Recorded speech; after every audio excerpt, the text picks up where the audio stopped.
یہ سختی کے ساتھ عمل کرنے کے لیے ہمیں، اسی لیے اللہ تعالیٰ نے بہت واضح وضاحت کے ساتھ اس کا تذکرہ کیا، اور نبی کریم صلی اللہ علیہ وسلم نے بھی دو ٹوک الفاظ میں، ڈھکے چھپے الفاظ میں نہیں، بالکل واضح الفاظ میں ان چیزوں سے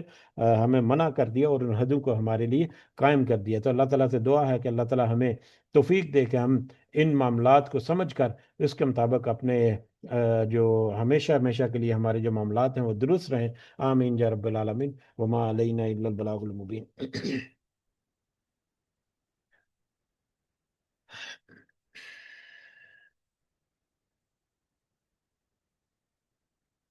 جی، اس کے ساتھ ہی اجازت چاہتے ہیں، انشاءاللہ سب کو دعا میں ضرور یاد رکھیں۔